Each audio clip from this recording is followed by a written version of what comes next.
ये उन तमाम, ये मत सोचिए कि सुप्रीम कोर्ट ने अपनी मर्जी से किया है। इसमें अनुसूचित जाति की दूसरी जातियां लगातार वो संघर्ष कर रही हैं कि हमारे लोगों को भी तो रिजर्वेशन चाहिए। तो ये उसका प्रतिक्रिया है, क्योंकि रिजर्वेशन का डिस्ट्रीब्यूशन ठीक नहीं हुआ और आज ये खामियाजा भुगतना पड़ गया कि आज क्रीमी लेयर लागू हो गया, जिसके कि हम किसी भी तरह फेवर में नहीं है, क्योंकि रिजर्वेशन को निजीकरण के माध्यम से और अलग अलग माध्यमों से खत्म कर चुके हैं। और आज ये सर फुटबल के लिए अनुसूचित जातियों के अंदर इन्होंने ये फैसला, ये आज सुप्रीम कोर्ट का है, तो बहुत देर हो चुकी है। मगर अब क्या करें इसमें, क्योंकि इसमें सारी जातियों को इसमें इक्वल डिस्ट्रीब्यूशन नहीं मिला, रिजर्वेशन का लाभ नहीं मिला, इसलिए उनके लिए असंतोष था और इसीलिए कोर्ट तक वो बात पहुंच पाई। ये रिजर्वेशन इक्वल डिस्ट्रीब्यूशन के लिए कोई मैकेनिज्म बनाइए, जिससे कि तमाम वर्ग जातियों जितनी अनुसूची हुई हैं सबको उसका इक्वल, उसका बेनिफिट मिल पाए उस रिजर्वेशन का। के पास बैठे हो मोची कह रहा मैं बहुत गरीब हूँ, तो वो भी उसी जाति का, जिस जाति का आज कम से कम 1500 से ज्यादा आईएएस ऑफिसर हैं, जिसके पास की सरकारें हैं, बड़ी बड़ी पॉलिटिकल पार्टियां हैं, उसी जाति का आदमी कह रहा है कि मैं बहुत गरीब हूँ। राहुल गांधी को उसको जूते सिलने की मशीन भेजनी पड़ रही है इसके कांग्रेस की उन गलत नीतियों की वजह से, जिसके लिए बाबा साहब ने 1951 में, अक्टूबर 1951 में रिजाइन किया था कानून मंत्री पद से। चाहिए कि जो लोग हो हल्ला कर रहे हैं वो क्रीमी लेयर, जो उनके घरों में 4-4, 5-5 आईएएस ऑफिसर बैठे हैं, जो इनका कि ये डिक्की क्या, डिक्की देखो ना आप, जो ये दलितों की ये जो व्यापारिक संस्था है, अगर इसके आंकड़े निकालें तो इसमें अनुसूचित जाति की कितनी जातियों के लोग व्यापारी हैं, पता चलता है कि एक ही जाति के सारे व्यापारी, इक्का दुक्का कोई दूसरी जाति के होंगे। तो क्या वो डिस्ट्रीब्यूशन ऑफ बजट व्यापारी बनाने की जिम्मेदारी सारी जातियों के लोगों को नहीं थी क्या? एससी एसटी आरक्षण पर सुप्रीम कोर्ट का आया बड़ा फैसला, जानिए आखिर क्या होगा असर। जी हाँ दोस्तों, आपने बिल्कुल सही सुना। मैं हूं पराग महेंद्र, आप देख रहे हैं नेशनल चौपाल। देश में लगातार एक मसले को लेकर मेन स्ट्रीम की मीडिया हो या फिर सोशल मीडिया हो, लोगों की प्रतिक्रिया आना लगातार जारी है, क्योंकि सुप्रीम कोर्ट ने एक ऐसा फैसला सुना दिया जिस फैसले को लेकर एससी एसटी आरक्षण को कहीं ना कहीं अनेकों तरीके से खत्म करने की बात या फिर कहीं ना कहीं उसमें उपवर्गीकरण करने की बात कही जा रही है। अब ये फैसला जो तो अब सुप्रीम कोर्ट के जरिए लगा दिया गया है, दे दिया गया है, लेकिन अब इसका क्या कुछ असर होगा, उन तमाम चीजों को लेकर हम चर्चा बातचीत करेंगे। और आखिर इस फैसले के पीछे की क्या कुछ सच्चाई है, किस तरीके से इस फैसले को अलग अलग नजरिए से देखा जा सकता है, वो तमाम चीजों को लेकर आज हम बातचीत करने वाले। सबसे पहले ये मसला क्या है वो भी आज जानेंगे। तो आज के चर्चा में हमारे साथ मौजूद है अशोक अज्ञानी, राजनीतिक विश्लेषक और बहुजन विचारक के तौर पर आज हमारे साथ मौजूद है। सर बहुत बहुत स्वागत है आज की चर्चा में जुड़ने के लिए। तमाम दर्शकों की गुजारिश है कि आप हमें अगर फेसबुक पर देख रहे हैं तो हमें फॉलो जरूर करें, आप हमें यूट्यूब पर देख रहे हैं तो चैनल को सब्सक्राइब करें और ज्यादा से ज्यादा संख्या में आज की इस चर्चा को अपने व्हाट्सएप फेसबुक ग्रुप में शेयर जरूर करें, क्योंकि ये एक ऐसी अहम चर्चा है। आपने 2 अप्रैल की घटना को बखूबी याद आपके जहन में होगा कि इस देश में सबसे बड़ा आंदोलन 2 अप्रैल की घटना को लेकर हुआ, जहां पर एससी एसटी के तमाम रिजर्वेशन के मुद्दे को लेकर जब लोग रोडों रास्तों पर उतरने के लिए मजबूर हो चुके थे। लेकिन अब ये जो फैसला आया है इसको लेकर भी कहने के ऐसे आसार जताए जा रहे हैं। तो इन तमाम मसलों को लेकर भी आज बातचीत करने वाले हैं। तो सीधा मुद्दे की बात आते हैं, आज की चर्चा को शुरू करते हैं। अज्ञानी जी, आपसे मैं जानना चाहूंगा कि ये जो तमाम 7 जजों की बेंच ने सुप्रीम कोर्ट के माध्यम से जो फैसला सुनाया है, इस फैसले का आखिर क्या मायना है, एससी एसटी के आरक्षण को लेकर किस तरीके से फैसला सुनाया गया है, और तमाम चीजें हमारे दर्शकों से साझा करें। जी देखिए, जो आज का जो फैसला, सुप्रीम कोर्ट का फैसला एससी एसटी आरक्षण पर, ये कांग्रेस सरकार के दलितों के प्रति उदासीनता का ये एक और कारण है, एक और नमूना, और कांग्रेस के कुकर्मों का ये एक और झटका एससी एसटी के वर्गों को ये सुप्रीम कोर्ट द्वारा लगा है।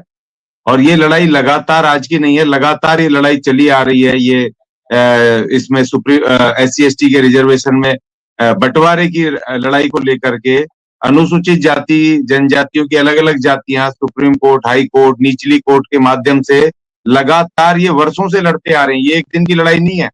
अब सवाल इस बात का है कि एक परिवार में अगर एक माँ बाप के 4 बच्चे हैं तो उसमें चारों में उनकी धन प्रॉपर्टी बराबर बटेगी ना, कि एक ही आदमी को एक ही बेटे को मिलती है या एक ही बच्चे को मिल जाएगी। अब यही हुआ इसके कांग्रेस की उन गलत नीतियों की वजह से, जिसके लिए बाबा साहब ने 1951 में, अक्टूबर 1951 में रिजाइन किया था कानून मंत्री पद से। उनमें जो 5 मतभेद थे बाबा साहब के नेहरू सरकार से, उसमें एक ये भी मतभेद था कि दलित वर्गों के प्रति उनकी उदासीनता, अर्थात उन्होंने कहा था रिजर्वेशन के ऊपर मैकेनिज्म बना दो, क्योंकि ये एक जाति नहीं है, यहाँ पर अलग अलग जातियां हैं, इसमें शेड्यूल्ड जो अनुसूची हो रही है, आइडेंटिफाई हो रही है सरकार द्वारा शैक्षणिक और सामाजिक तौर पे, तो उनको ये रिजर्वेशन इक्वल डिस्ट्रीब्यूशन के लिए कोई मैकेनिज्म बनाइए, जिससे कि तमाम वर्ग जातियों जितनी अनुसूची हुई हैं सबको उसका इक्वल, उसका बेनिफिट मिल पाए उस रिजर्वेशन का।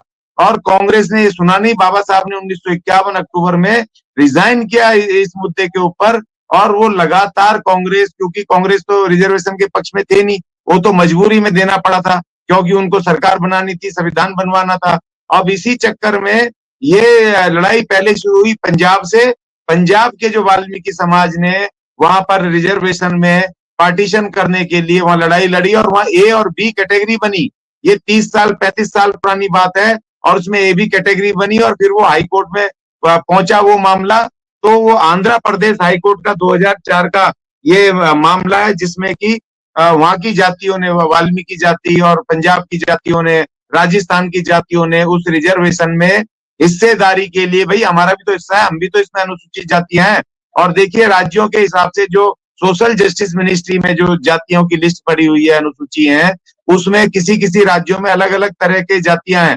जैसे दिल्ली में 36 जातियां शेड्यूल्ड है अनुसूचित जाति की, वहां पर यूपी में चले जाओ तो करीब 66 के करीब है, आप वहां चले जाओ महाराष्ट्र में तो 54 है। इसी तरीके से अलग अलग राज्यों में अलग अलग नंबर ऑफ जाति वो है, अनुसूची है। तो रिजर्वेशन किसी एक जाति को क्यों? रिजर्वेशन का सरकारी नौकरियों से लेके, बजट से लेकर के, और उप समिति जो विभागों में होती है, मंत्रालयों में होती है, उनके चेयरमैन, उनके सदस्य, सिर्फ ये एक ही जाति को क्यों मिला? वो इस कारण मिला कि रिजर्वेशन पे कांग्रेस सरकार ने 1951-52 में, और उसके बाद भी उन्होंने कोई मैकेनिज्म डिस्ट्रीब्यूशन के लिए नहीं बनाया। और हम लोगों ने मांग की थी 2022 में, भारत सरकार से मांग की थी कि इसमें रोटेशन सिस्टम लागू किया जाए, क्रीमी लेयर लागू ना किया जाए, रोटेशन सिस्टम लागू किया जाए, और ये बॉटम टू टॉप आए, नीचे से ऊपर आए। जिनको जो पूरी तरीके से कमजोर हैं, आर्थिक रूप से, शैक्षणिक रूप से, सामाजिक रूप से अनुसूचित जातियों में कमजोर हैं, उनको सबसे पहले रिजर्वेशन का लाभ मिल करके उनको मुख्यधारा से जोड़ा जाए, उनको भी समाज के दूसरे तबकों की बराबर लाया जाए। तो हमने रोटेशन सिस्टम की मांग की थी। तो ये आज जो ये हुआ है, ये उन तमाम, ये मत सोचिए कि सुप्रीम कोर्ट ने अपनी मर्जी से किया है। इसमें अनुसूचित जाति की दूसरी जातियां लगातार वो संघर्ष कर रही हैं कि हमारे लोगों को भी तो रिजर्वेशन चाहिए। तो ये उसका प्रतिक्रिया है, क्योंकि रिजर्वेशन का डिस्ट्रीब्यूशन ठीक नहीं हुआ, और आज ये खामियाजा भुगतना पड़ गया कि आज क्रीमी लेयर लागू हो गया, जिसके कि हम किसी भी तरह फेवर में नहीं है। क्रीमी लेयर लागू होना अर्थात बहुत सारे ऐसी पोस्ट होती हैं जिसमें कि वहां पर एलिजिबल लोग नहीं मिलते हैं, तो इसलिए क्रीमी लेयर के बच्चे पढ़ जाते हैं, तो वो कम से कम उस पोस्ट को तो होल्ड कर ले। हम क्रीमी लेयर के किसी भी तरह पक्ष में नहीं है, लेकिन distribution of reservation among the all schedule caste वो बहुत जरूरी है, और उसको मैकेनिज्म बनना चाहिए था। लेकिन मैंने आज डाला कि ये ऑर्डर तब आया है कि जब सारा जो रिजर्वेशन है वो चिड़िया चुग चुकी है, अर्थात मनुवादी चुग चुके हैं, क्योंकि रिजर्वेशन को निजीकरण के माध्यम से और अलग अलग माध्यमों से खत्म कर चुके हैं। और आज ये सर फुटबल के लिए अनुसूचित जातियों के अंदर इन्होंने ये फैसला, ये आज सुप्रीम कोर्ट का है, तो बहुत देर हो चुकी है। मगर अब क्या करें इसमें, क्योंकि इसमें सारी जातियों को इसमें इक्वल डिस्ट्रीब्यूशन नहीं मिला, रिजर्वेशन का लाभ नहीं मिला, इसलिए उनके लिए असंतोष था, और इसीलिए कोर्ट तक वो बात पहुंच पाई। जी सर, ये भी कहा जा रहा है तमाम तरीके से, जो राजनीतिक विश्लेषक है, जो प्रोफेसर्स है, वो ये कह रहे हैं कि इस SC/ST रिजर्वेशन के मुताबिक कोटे में कोटा, इस तरीके की चीजें लाने की कोशिश की जा रही है, जिसमें SC और ST के रिजर्वेशन में बंटवारा देखा जाएगा। ये आखिर मसला क्या है?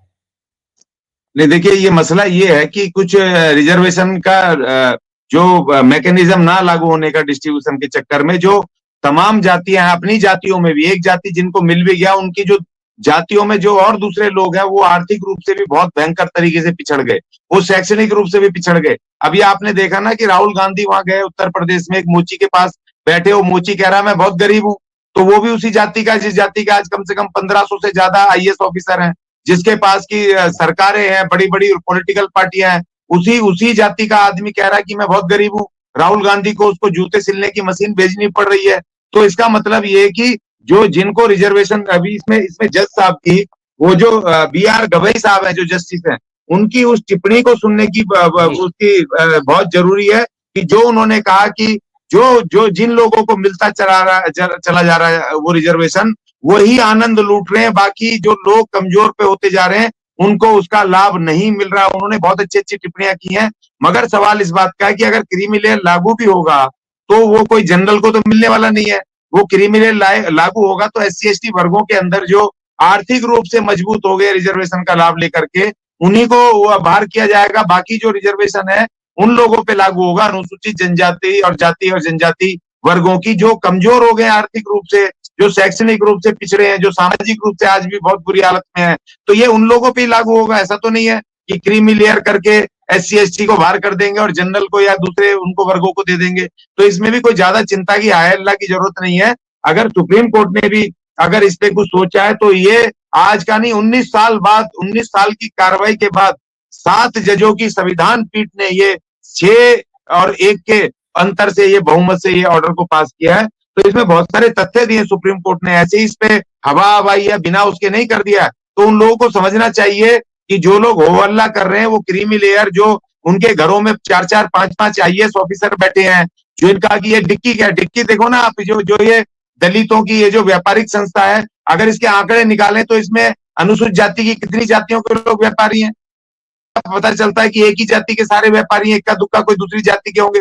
तो क्या वो डिस्ट्रीब्यूशन ऑफ बजट व्यापारी बनाने की जिम्मेदारी सारी जातियों के लोगों को नहीं थी क्या? तो ये तमाम चीजें हैं। अभी अभी अनुसूचित जाति जो जो आपका वो है आयोग है, राष्ट्रीय अनुसूचित जाति आयोग, उसमें एक ही जाति का अध्यक्ष बनता है पिछले बहुत वर्षों से। दूसरी जाति, उसमें 36 जातियां हैं दिल्ली में, देश में 66 जातियां मैक्सिमम है, तो उनमें से अलग अलग जातियों के भी तो अध्यक्ष बनाए जा सकते हैं। तो ये मैं कह रहा हूं किसी एक जाति का जिसको मिल रहा है उसकी गलती नहीं है, ये गलती है भारत सरकार की या राज्य सरकारों की, जिन्होंने इस रिजर्वेशन के डिस्ट्रीब्यूशन में उन्होंने उसमें अपनी वो तत्परता नहीं दिखाई, उसमें इंटरेस्ट नहीं लिया, जिसकी वजह से आज ये खामियाजा भुगतना पड़ा कि आज एससी एसटी वर्गों के रिजर्वेशन में सुप्रीम कोर्ट को क्रीमी लेयर का फार्मूला आज पेश करना पड़ा, जो कि बहुत दुर्भाग्यपूर्ण है। मैं इसका समर्थन नहीं करता, लेकिन मैं उसका भी समर्थन नहीं करता हूं कि उसमें जो एक ही जाति को मिलता चला जाए, कम जातियों को मिलता चला जाए, या वो जो लोग हैं जो बार बार ले रहे हैं उन्हीं को मिलता चला जाए। उसमें भी डिस्ट्रीब्यूशन ऑफ ये रिजर्वेशन का एक मैकेनिज्म होना चाहिए था, और रोटेशन सिस्टम इसमें लागू होना चाहिए, जिससे कि जो लोग वंचित रह गए एससी एसटी वर्गों में उनको वो मिल पाए, उनका अधिकार। जो बाबा साहब ने लड़ाई लड़ी थी, किसी एक जाति के लिए नहीं लड़ी या चंद लोगों के लिए नहीं लड़ी, उन्होंने तमाम अनटचेबल्स के लिए लड़ाई लड़ी थी, और ये अधिकार वो सब अनटचेबल्स को दे गए थे, ना कि किसी एक जाति या चंद लोगों के लिए।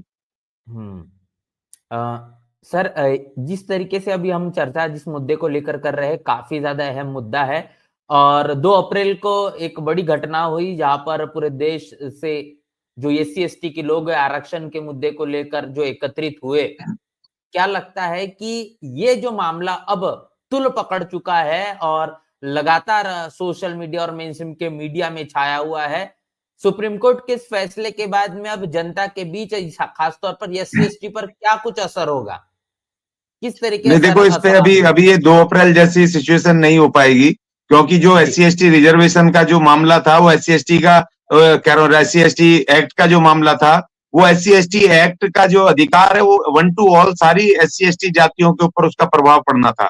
इसीलिए तमाम जातियां मैदान में कूद पड़े उसमें, और इसीलिए एक बड़ा मूव खड़ा हो पाया और सरकार को मजबूर होकर के उसको रिइंस्टेट करना पड़ा उस एससी एसटी एक्ट को। लेकिन ये 2 अप्रैल जैसा होने वाला नहीं है, क्योंकि इसमें जो उपेक्षित जातियां हैं, जिनको रिजर्वेशन का आज तक फायदा नहीं मिला, वो बहुमत है, बहुत बड़ी संख्या में।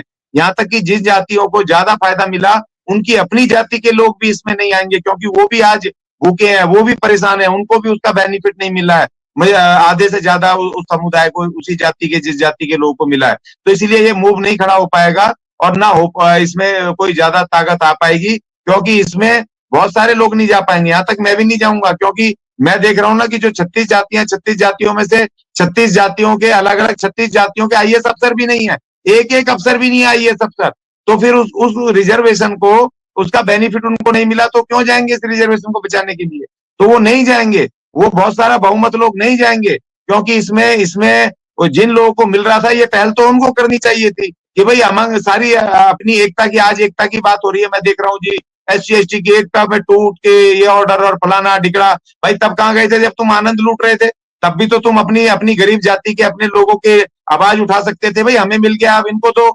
हमारे जो जाति का दूसरा जो गरीब है आज, जो वहां पर सड़क पे बैठ के जो जूते गांठ रहा है, जो भूखा है, परेशान है, जिसको राहुल गांधी जाके मशीन दे रहा है, अरे उनको तो आप कह सकते थे ना, आपने उस तरह का कोई मूवमेंट चलाया नहीं, तो इसलिए आप उसके खुद भागीदार हो, और आज जो फैसला है उसको आपको खुद भुगतना पड़ेगा। और भुगतना क्या पड़ेगा? आप ले चुके हो आनंद, करोड़ों अरबों रुपए बना चुके हो, देश विदेश में दुनिया में जा चुके हो। जो बेचारा गांव से नहीं निकला, जो गांव में परेशान है, दुखी है, परेशान है, क्योंकि वो BR गवई साहब ने, जस्टिस साहब ने, उन्होंने कहा कि जो क्रीमी SC के जो क्रीमी लेयर हैं, उनके बच्चों की तुलना एक गांव में एक सर पे मैला ढोने वाले के बच्चे के साथ करना नाजायज होगा। इस तरह की उन्होंने टिप्पणियां कही हैं, छोटी टिप्पणियां नहीं है, ये पूरे तथ्यों के आधार पे प्रिपरेशन के बाद पूरे तरीके के साथ ये हुआ है। तो इसलिए वो माहौल नहीं होने वाला और कोई फूट भी नहीं होने वाली है। ये जो चंद लोग हैं हर जाति के जिनको बेनिफिट मिला है, वो तो अब रोएंगे ही, चिल्लाएंगे ही, भैया अब जा रहा है। भाई ये जो दूसरे भाई हैं जो केस लड़ रहे थे अभी 40-50 साल से कि हमारा हिस्सा दो, हमारे बाप के उसमें प्रॉपर्टी में, तो हम हिस्से की मांग कर रहे थे, तो अब हिस्सा मिल रहा है, तो अब कोर्ट ने कह दिया, तो इसमें रोने, बड़े भाई को रोने पीटने की क्या बात है? रोने पीटने की बात नहीं है, स्वागत करो इसका और इसको सब लोगों पे लागू करवाओ, निगरानी करो, क्योंकि आप बहुत ले चुके हो। मैंने देखा है कि घर में 6-6, 7-7 आईएएस अफसर हैं, किसी के घर में एक डॉक्टर है तो सारे डॉक्टर बन गए, एक घर में एक व्यवसायी बन गया, सारे व्यवसायी बन गए। अरे भैया बाकी कहाँ जाएंगे? क्या तुम ही सारे करते रहोगे? तो इसलिए मैं क्रीमी लेयर के अगेंस्ट हूं, लेकिन मैं रोटेशन सिस्टम के और mechanism of distribution of reservation उसके हक में हूं और हालत में हूं। जी, एक बयान आया है JNU के प्रोफेसर विवेक कुमार जी का। विवेक कुमार जी ने जो बात कही है वो मैं पढ़कर एक बार दोहराना चाहता हूँ। उसके इर्द गिर्द आपसे सवाल करूंगा कि मैं लंबे समय से लिख रहा हूं और बहस चला रहा हूं कि आरक्षण कोई गरीबी उन्मूलन कार्यक्रम नहीं, तो फिर आप आर्थिक मानदंडों के आधार पर SC/ST को आरक्षण से वंचित कैसे कर सकते हैं? यह कल्पना करना वाकई आश्चर्यजनक है कि यदि SC/ST के पास एक निश्चित आर्थिक स्थिति है तो वह SC/ST नहीं रहेगा। सर क्या कहना है इस पर? नहीं देखिए, ये थोड़ी सी प्रोफेसर विवेक कुमार जी और ऐसे बुद्धिजीवियों से मुझे ऐसी उम्मीद नहीं थी। मैं पहले भी कह चुका हूं कि ये जो क्रीमी लेयर लगाया जा रहा है आर्थिक आधार पे, ये SC/ST के अंदर ही लगाया जा रहा है, ये किसी दूसरे के लिए नहीं लगाया जा रहा है कि आपको क्रीमी लेयर SC/ST को आर्थिक रूप पे करके जो आर्थिक गरीब जनरल है उनको तुम्हारा हिस्सा दे दिया जाएगा। ये ऐसा नहीं किया जा रहा है। जो जिन लोगों को बेनिफिट नहीं मिला, ये हम भी जानते हैं कि भैया आर्थिक आधार पे नहीं है SC का, ये शैक्षणिक और सामाजिक आधार पर है, लेकिन शैक्षणिक सामाजिक आधार के साथ साथ अब ये उन्हीं जातियों में SC/ST के वर्गों में भी आर्थिक आधार पे भी एक खाई पैदा हो गई है। और जिन लोगों को कुछ नहीं मिला है सदियों से, आज भी वो भूखे हैं, आज भी वो अशिक्षित है, आज भी वो सामाजिक रूप से सताए हुए हैं, गरीब हैं, झोंपड़ों में रहते हैं, खाने को नहीं है, तो उन लोगों को भी तो रिजर्वेशन का हिस्सा चाहिए ना। तो आज जो अगर आर्थिक की अगर क्रीमी लेयर की बात आई है तो उसमें कोई आश्चर्य की बात नहीं है और कोई दुख की बात भी नहीं है। ये SC/ST वर्गों के अंदर इंटू कोटा अर्थात रिजर्वेशन इंटू रिजर्वेशन, ये उन्होंने एक फार्मूला निकाला है कि जो SC/ST के वर्गों के आर्थिक मजबूत हो चुके हैं रिजर्वेशन का बेनिफिट लेकर के, अब जो दूसरे आर्थिक कमजोर रह गए SC/ST वर्गों में उनको उसका बेनिफिट मिले, तो उसमें तो आपको स्वागत करना चाहिए, आपको तो और वेलकम करके कहना चाहिए कि ठीक है, और आइडेंटिफाई करो गरीब लोगों को जो अपनी अपनी उसके SC/ST वर्गों में है, और उनको आप इनको दिलवाने की सिफारिश करो सरकार से भी, और सुप्रीम कोर्ट के इस फैसले को पकड़ के रखो कि अगर कोई सरकारें इसमें कुछ गड़बड़ करें तो उनके विरुद्ध कंटेम्प्ट ऑफ कोर्ट तुरंत लगाओ। यह SC/ST वर्गों के अंदर है, इसमें कोई भी इस तरह का कोई पैराग्राफ नहीं है, कोई डिसीजन नहीं है कोर्ट का कि SC/ST के क्रीमी लेयर को हटा करके वो जनरल क्लास के उनको गरीबों को दे दिया जाएगा। इसमें वही गरीबों को मिलेगा जिनको आज तक नहीं मिला है, जिनको जो डिजर्व करते हैं रिजर्वेशन को, जिनको भी मुख्य धारा से समाज के जोड़ना, उन सबको, उनके लिए ये सुप्रीम कोर्ट ने कहा है। इसमें कोई भी गलत बात नहीं है और आर्थिक आधार को इसमें दूसरे तरीके से पैमाने से ना जोड़ा जाए, क्योंकि आपने ये जो कांग्रेस की जो कुकर्म हुए, जो 60 साल राज किया, उसने रिजर्वेशन को लागू करने का मैकेनिज्म नहीं किया। अब आप ये सोचो, एक एग्जांपल सोचो आप, अगर SC ST की 15 वैकेंसी निकली है, अब 15 वैकेंसी अगर वहां 15 अलग जातियों को, एक एक जाति को मिलती, तो समाज का उत्थान होता कि नहीं होता। अब SC के नाम पर जिस जाति ने, जो अवेयर जाति थी, उन्होंने वहां पर अप्लाई कर दिया, तो उसमें ये नहीं देखा गया कि 15 की 15 एक ही घर में जा रही हैं, एक ही परिवार में जा रही हैं। उन्होंने ये नहीं देखा कि दूसरे परिवारों को, दूसरे जातियों को भी चाहिए। तो इस तरह से खाई बढ़ती चली गई, और वो जो क्रीमी लेयर, जब नौकरी मिल जाएगी आपको, आपको व्यापारी बनाने के लिए करोड़ों का बजट मिल जाएगा, विदेशों में बच्चे पढ़ने चले जाएंगे, वहां पर वो नौकरियां करेंगे, तो आर्थिक खाई तो बढ़ेगी। जिसको कि ना नौकरी में रिजर्वेशन मिला, ना उनको व्यापार में मिला, ना शिक्षा में मिला, ना उनको किसी उसमें मिला, तो गरीब पे गरीब होते चले गए। तो ये जो आर्थिक जो पैमाना तय किया है, ये SC ST के अंदर ही किया गया है। इसमें कोई भी वो बुरी बात नहीं है, और मैं प्रोफेसर विवेक कुमार के इससे तथ्य से, उनके इस विचार से मैं इत्तेफाक नहीं रखता। जी, काफ़ी ज़्यादा जो है वो अहम चर्चा आज हमने की है, और अमूमन तौर पर आज के इस सुप्रीम कोर्ट के फैसले की क्या कुछ सच्चाई है, वास्तविकता क्या है, उसका क्या कुछ असर होगा, तमाम चीज़ों को लेकर आज अशोक गगनिया जी से हमने बातचीत की है। सर, बहुत-बहुत शुक्रिया आज की चर्चा में जुड़ने के लिए। तमाम दर्शकों का बहुत-बहुत धन्यवाद जिन्होंने आज की चर्चा में अपनी प्रतिक्रिया के ज़रिए अपनी जो वो राय है हमारे साथ साझा की है। उन तमाम दर्शकों का भी बहुत-बहुत धन्यवाद। मिलते हैं इसी प्रकार की नई चर्चा में, नए विषय को लेकर। आज की इस पूरी के पूरी चर्चा पर आप क्या सोच रहे हैं, लिखकर हमें अपनी प्रतिक्रिया जरूर बताएं। मिलते हैं नए वीडियो में, तब तक के लिए जय भीम, जय भारत।